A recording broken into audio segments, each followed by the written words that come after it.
जय हिंद दोस्तों, एक बार फिर स्वागत है आप सबका हमारे चैनल एसआर एजुकेशन पर। हम लोग भारत के प्रमुख पर्वत और पर्वत श्रेणियों का अध्ययन कर रहे हैं।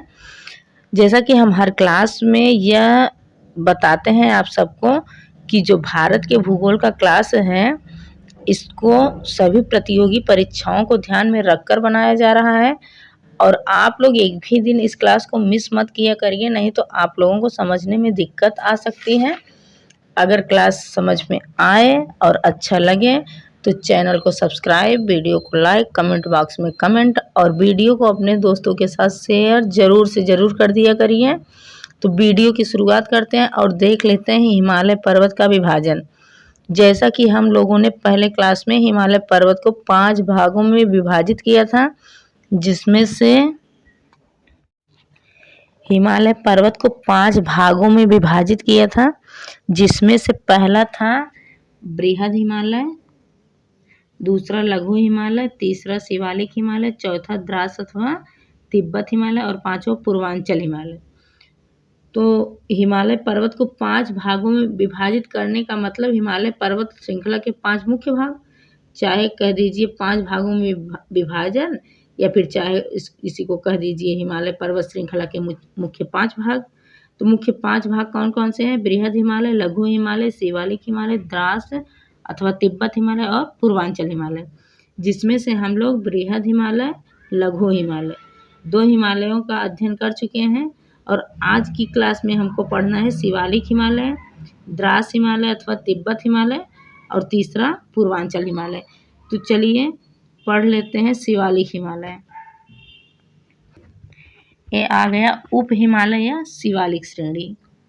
ये है उप हिमालय या शिवालिक श्रेणी, जिसमें से यह हिमालय के सबसे दक्षिणतम श्रेणी है।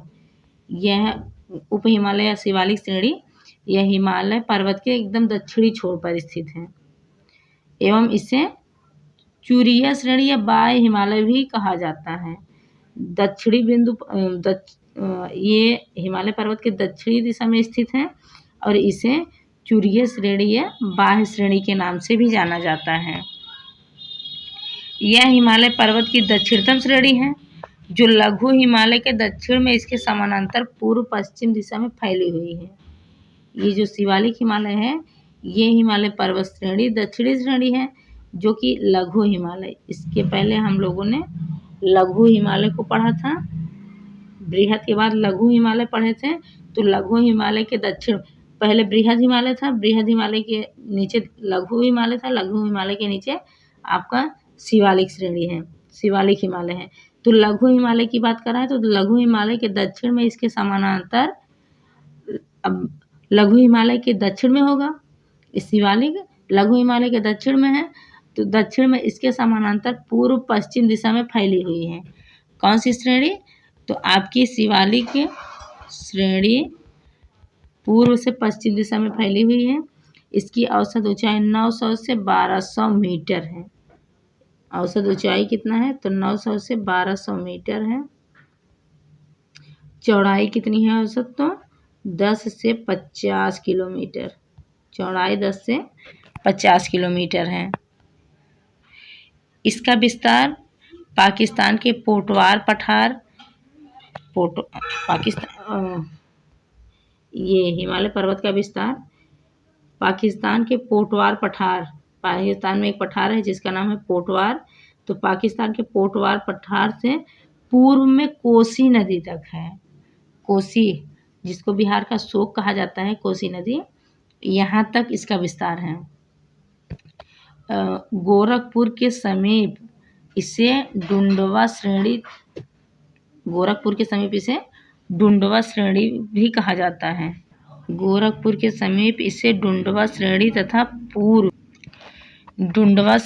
पूर्व की ओर इसका नाम चूरिया मुरिया श्रेणी के स्थानीय नाम से भी पुकारा जाता है। इस श्रेणी को चूरिया मुरिया श्रेणी, यानी वहाँ के स्थानीय लोग इसको चूरिया मुरिया श्रेणी के नाम से जानते हैं। यह हिमालय पर्वत का सबसे नवीन भाग है, सबसे नया यही बनकर तैयार हुआ था। शिवालिक हिमालय लघु तथा वाय हिमालय के बीच पाई जाने वाली विस्तृत घाटियों को पश्चिम में दून कहते हैं। पश्चिम में दून, पूर्व में इसी को द्वार कहा जाता है। दून और द्वार, पश्चिम में इसको दून कहते हैं और पूरब में देख लीजिए तो इसको द्वार कहते हैं। जैसे देहरादून उत्तराखंड की जगह, देहरादून, केथरी दून, पाटली दून और हरिद्वार। देखिए इसमें दून या द्वार लगा होना चाहिए। तो हरिद्वार इसके प्रमुख उदाहरण हैं। हिमालय पर्वत श्रेणियों की दिशा में असम से पूर्व, हिमालय पर्वत श्रेणियों की दिशा में असम से पूर्व से उत्तर पूर्व की ओर जाती है। नामचा बरवा के आगे यह श्रेणियां दक्षिण दिशा में मुड़कर पटकाई भूम, नागा, मणिपुर, लुसाई। यह हिमालय पर्वत श्रेणियों की दिशा में असम आपका 7 सिस्टर में असम से पूर्व उत्तर पूर्व हो जाती है। यह नामचा बरवा अरुणाचल प्रदेश में है। नामचा बरवा के आगे यह श्रेणियां दक्षिण दिशा में मुड़ जाती हैं। जब नामचा बरवा के आगे जाती है तो यह श्रेणी दक्षिण दिशा में मुड़ जाती है, मुड़कर पटकाई, नागा, मणिपुर, लुसाई। पटकाई, नागा, मणिपुर, लुसाई के बाद आपका अराकान योमा जो वहाँ स्थित है। म्यांमार में आदि श्रेणियों के रूप में स्थित है, जो भारत एवं म्यांमार के मध्य सीमा बनाती है। शिवालिक को जम्मू में जम्मू पहाड़ियाँ तथा अरुणाचल प्रदेश में इसी को यानी शिवालिक को जम्मू में जम्मू पहाड़ियाँ तथा अरुणाचल में इसे डफलागिरी, ओवर और मिसमी पहाड़ियों के नाम से भी जाना जाता है।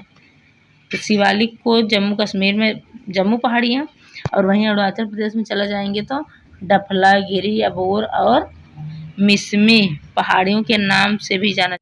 अक्साई चीन, देवसाई, दिसंग तथा लिंगजी तांग के उच्च तारांकित मैदान इन पर्वतों के निर्माण से पहले ही क्रिटेटस काल में बन चुके थे, जो अपरदन धरातल के प्रमाण हैं। यानी हम लोग शिवालिक की बात कर रहे हैं तो शिवालिक में जो अक्साई चीन है, अक्साई चीन, देवसाई, दिसंग तथा लिंगजी तांग के उच्च तारांकित मैदान इन पर्वतों के निर्माण के पहले ही क्रिटेशस काल में बन चुके थे, जो अपरदन धरातल के प्रमाण हैं। आगे देख लेते हैं द्रास अथवा तिब्बत हिमालय।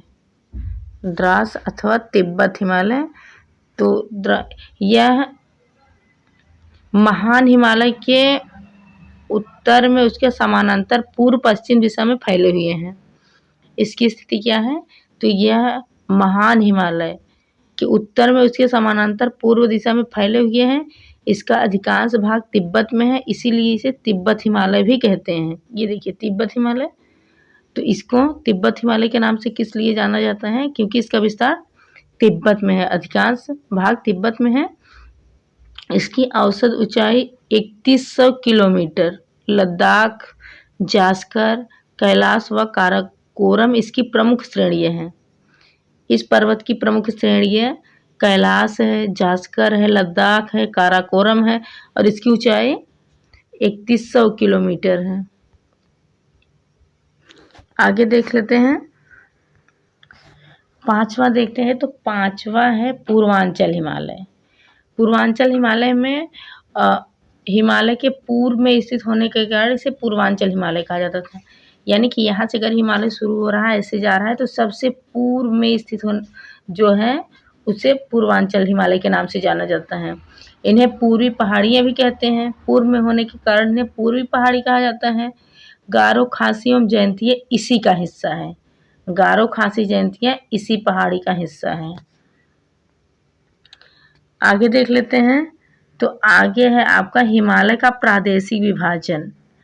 हिमालय का प्रादेशिक विभाजन, तो हिमालय का प्रादेशिक विभाजन के आधार पर हिमालय को इस प्रकार बांटा गया है। किस प्रकार बांटा गया है? तो पंजाब हिमालय पहला, दूसरा हो गया कुमायूं हिमालय, तीसरा हो गया नेपाल हिमालय, चौथा हो गया असम हिमालय। यानी हिमालय का प्रादेशिक विभाजन अगर देखा जाए तो हिमालय का प्रादेशिक विभाजन 4 आधार पर हिमालय को उसका प्रादेशिक विभाजन किया गया है। तो हिमालय का प्रादेशिक विभाजन पंजाब हिमालय, कुमायूं हिमालय, नेपाल हिमालय और असम हिमालय। अब देखते हैं पंजाब हिमालय के किस किस नदी के अंतर्गत पंजाब हिमालय, कुमायूं किस क्षेत्र में आता था, किस क्षेत्र में नेपाल हिमालय को कहाँ से कहाँ तक रखा गया है और असम हिमालय को कहाँ से कहाँ तक रखा गया है। इसको बांटा गया। जैसे ये है आपका पूरा, अगर हिमालय है तो इसको काट काट कर बांटा गया होगा। जैसे ये आपका पंजाब हिमालय, ये आपका कुमायूं हिमालय, ये आपका नेपाल हिमालय और ये आपका असम हिमालय। तो देखते हैं पंजाब हिमालय कहाँ से कहाँ तक और किन किन 2 नदियों के बीच में था, और फिर कुमायूं हिमालय कहाँ से कहाँ तक है और किन किन 2 नदियों के बीच में है। उसके बाद आपका हो जाएगा नेपाल हिमालय, किन किन 2 नदियों के बीच में है, कहाँ से कहाँ तक क्षेत्र है इसका। फिर आपका हो जाएगा असम हिमालय, किन 2 नदियों के बीच में और कहाँ से कहाँ तक इसका क्षेत्रफल है। ये पहला पंजाब हिमालय। पंजाब हिमालय की बात करें तो यह सिंधु नदी और सतलज नदी के मध्य विस्तृत है। यानी एक तरफ से इसमें सिंधु नदी है, इधर से सिंधु नदी, इधर से सतलज नदी। तो यह सिंधु और सतलज नदी के मध्य स्थित है और यह है यानी पंजाब हिमालय 560 किलोमीटर की दूरी तक फैला है। ऐसे में अगर देखा जाए तो ये 560 किलोमीटर की दूरी तक फैला है पंजाब हिमालय, और सिंधु और सतलज नदी के बीच में स्थित है। इसका अधिकांश भाग हिमाचल प्रदेश, जम्मू कश्मीर, इसका अधिकांश भाग कहाँ पड़ेगा? हिमाचल प्रदेश पड़ेगा, जम्मू कश्मीर, इन सब जगहों में पड़ता है। इनकी पर्वत श्रेणियों में मुख्य हैं। इसके अंतर्गत जो पर्वत श्रेणियाँ आती हैं उसमें प्रमुख हैं पीर पंजाल, लद्दाख, काराकोरम, जास्कर, ये इनकी प्रमुख पर्वत श्रेणियाँ हैं। तो ये इसकी पर्वत श्रेणियों में पीर पंजाल, लद्दाख, काराकोरम, जास्कर, धौलाधर इत्यादि। तो ये हम लोगों ने देखा पंजाब हिमालय। पंजाब हिमालय सिंधु नदी और सतलज नदी के मध्य है। एक बार हम लोग बाईग्राफ पढ़ते हैं। ये आपका हिमालय, ये पंजाब हिमालय। पंजाब हिमालय इधर से आपकी सिंधु नदी, इधर से सिंधु नदी, इधर सतलज नदी है आपकी। इसके बीच का क्षेत्र 560 किलोमीटर का है। ये 560 किलोमीटर तक फैला हुआ है। इसका अधिकांश भाग यहाँ इन सब जगहों पर आप लोगों को मिलेगा। हिमाचल प्रदेश और जम्मू कश्मीर, इसका क्षेत्र विस्तार कहाँ से कहाँ तक है? हिमाचल प्रदेश, जम्मू कश्मीर। और इनकी पर्वत श्रेणियों में धौलाधर, पीर पंजाल, लद्दाख और काराकोरम, ये सब इनकी पर्वत श्रेणियाँ हैं, मुख्य पर्वत श्रेणियाँ हैं। अब आगे देख लेते हैं। दर्रे की बात करें तो जोजिला दर्रा भी इसी यानी पंजाब हिमालय में स्थित है, जिसकी ऊंचाई 3444 मीटर है। जोजिला दर्रा यानी पास, दर्रा और घाटी हम आपको बताए थे। तो जोजिला दर्रा इसी पंजाब हिमालय के अंतर्गत आता है, पंजाब हिमालय में स्थित है, जिसकी ऊंचाई 3444 मीटर है। यहाँ कांगड़ा, लाहौल स्पीति इसकी प्रमुख घाटियाँ हैं। बड़ा लाचला, बनिहाल, रोहतांग और बुर्जिल इसके प्रमुख दर्रे हैं। एक बार फिर देख लेते हैं। जोजिला दर्रा भी स्थित है कहाँ? पंजाब हिमालय में, जिसकी ऊंचाई कितनी है? 3444 मीटर है। यहाँ पर कांगड़ा, ये सब टूरिस्ट प्लेस हैं, यानी पर्यटक स्थल। कांगड़ा, लाहौल स्पीति इसकी प्रमुख घाटियाँ हैं। बड़ा लाचला, बनिहाल, रोहतांग, बुर्जिल ये सब इसके प्रमुख दर्रे हैं। इस पंजाब हिमालय में ये रोहतांग, बुर्जिल, बड़ा लाचला और बनिहाल प्रमुख दर्रे हैं। अब आगे देख लेते हैं कुमायूं हिमालय। कुमायूं हिमालय या सतलज, अब वो सतलज पे ख़त्म हुई थी, यानी कि यहाँ से सिंधु, उसके बाद सतलज, अब ये शुरू होगी सतलज से। सतलज के आगे काली नदी है, काली नदी तक जाती है। तो सतलज और काली सिंध नदी के मध्य 320 किलोमीटर, इसका 560 था, इसका 320 किलोमीटर का क्षेत्रफल है। 320 किलोमीटर की दूरी तक, ये 560 किलोमीटर की दूरी तक फैली थी और ये 320 किलोमीटर की दूरी तक फैला है तथा उत्तराखंड में पाया जाता है। इसका पश्चिमी भाग गढ़वाल तथा पूर्वी भाग कुमायूं हिमालय के नाम से जाना जाता है। पश्चिमी भाग गढ़वाल, पूर्वी भाग कुमायूं हिमालय कहलाता है। अब इस पंजाब हिमालय के अंतर्गत क्या क्या आता है इसको देख लेते हैं। तो पंजाब हिमालय हो गया, कुमायूं हिमालय चल रहा है। तो कुमायूं हिमालय ये पश्चिमी भाग गढ़वाल, यानी उत्तराखंड के पश्चिमी भाग गढ़वाल से पूर्वी भाग कुमायूं तक फैला हुआ है। इसके अंतर्गत बद्रीनाथ, केदारनाथ, त्रिशूल, माना, गंगोत्री, नंदा देवी तथा कामेत इसके प्रमुख चोटियां हैं। ये पर्वत चोटियां हैं। बद्रीनाथ, केदारनाथ, त्रिशूल, माना, गंगोत्री, नंदा देवी तथा कामेत ये इसकी प्रमुख चोटियां हैं तथा यमुना और भागीरथी नदी यहीं से निकलती हैं। यमुना और भागीरथी नदी यहीं से निकलती हैं, यानी कि कुमायूं हिमालय से यमुना और भागीरथी नदियाँ यहीं से निकलती हैं। नंदा देवी कुमायूं हिमालय का सर्वोच्च शिखर है। सबसे ऊंची चोटी नंदा देवी जो भारत में स्थित है। हम लोग पढ़े थे भारत में ये नंदा देवी स्थित थी। ये कुमायूं हिमालय की सबसे ऊंची चोटी है। बाकी यहाँ चोटियों की बात करें तो बद्रीनाथ, केदारनाथ, त्रिशूल, माना, गंगोत्री, नंदा देवी, कामेत ये सारी की सारी हैं, जिसमें से नंदा देवी सबसे ऊंची चोटी। गंगोत्री से गंगा नदी निकलती है, यानी कि गंगोत्री से आपकी भागीरथी निकलती है।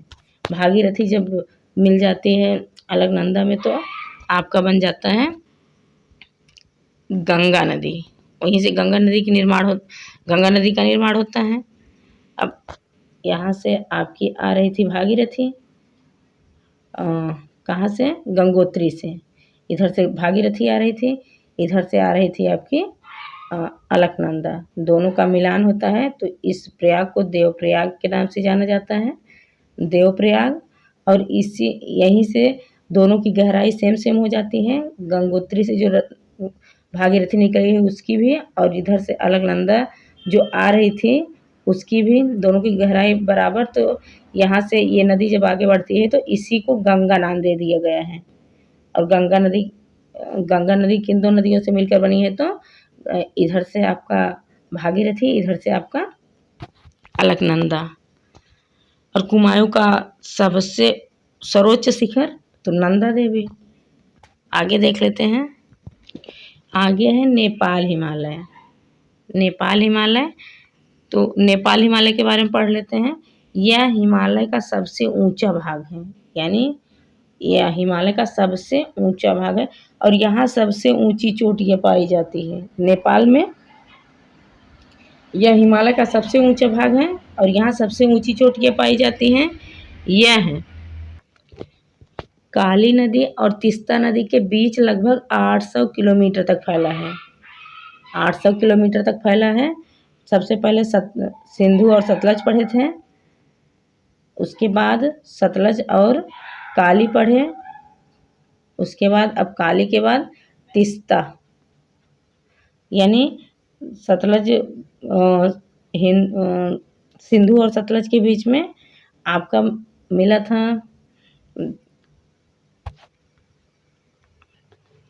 यह काली नदी और तीस्ता नदी के बीच 800 किलोमीटर तक फैला हुआ है। इसको देख लेते हैं। सबसे पहले सिंधु था, सिंधु सतलज, पंजाब हिमालय, सतलज और आपका ब्यास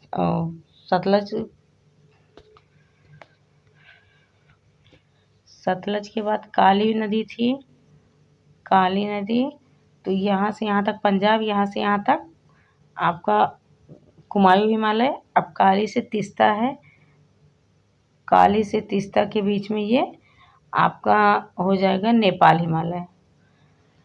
अब नेपाल हिमालय के बारे में पढ़ रहे तो काली नदी और तीस्ता नदी, ये काली नदी है, ये तीस्ता नदी के बीच में लगभग 800 किलोमीटर तक फैला है।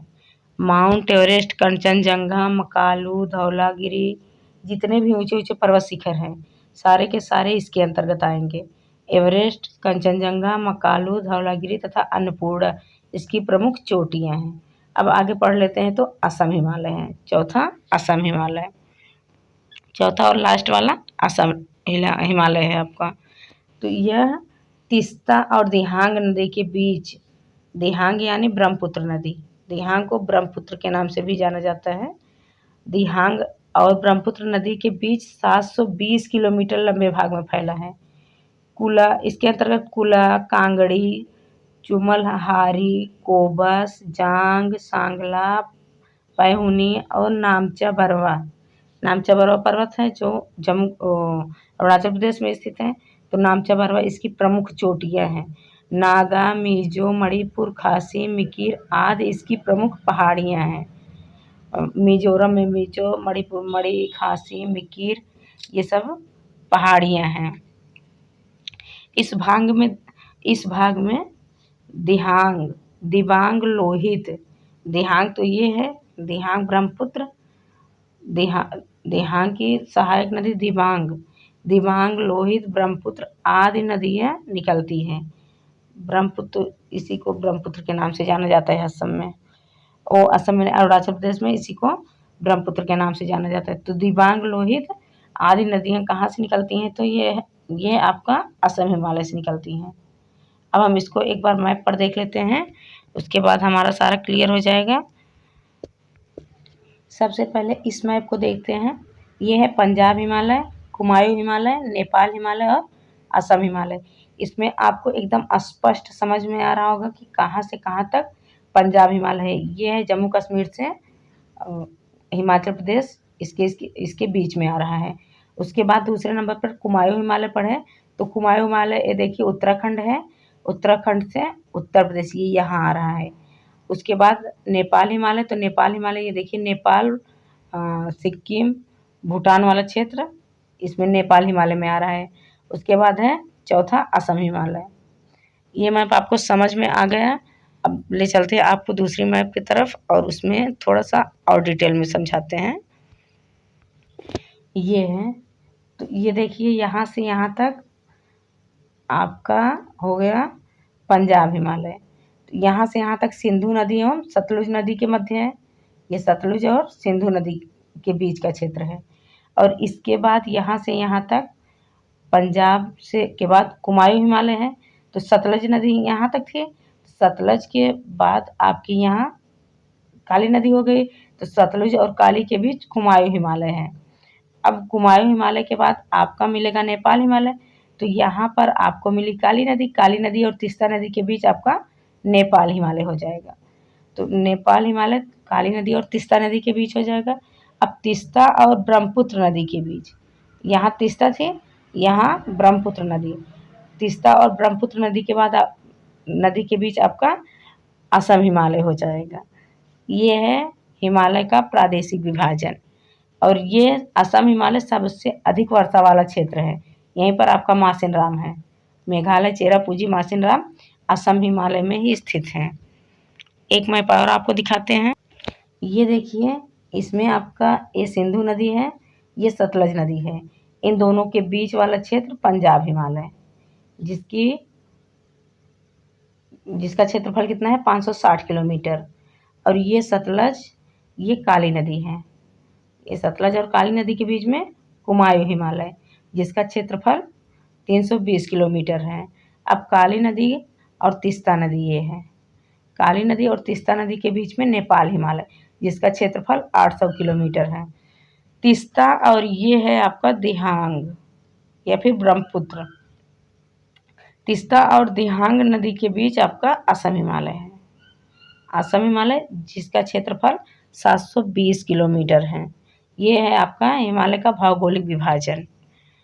अब देख लेते हैं हम लोग एक बार। तो उम्मीद करते हैं ये आपको समझ में आ गया होगा। सिंधु नदी, सतलज नदी, काली नदी, तीस्ता नदी और दिहांग नदी। Punjab Himalaya, Kumaon Himalaya, Nepal Himalaya, Assam Himalaya. 560 kilometre, 320 kilometre, 800 kilometre और 720 किलोमीटर। अब चलते हैं।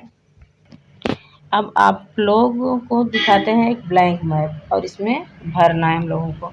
तो ये देखिए, ये दिया है पंजाब हिमालय, उसके बाद आपको दिया है कुमायूं हिमालय, नेपाल हिमालय और असम हिमालय।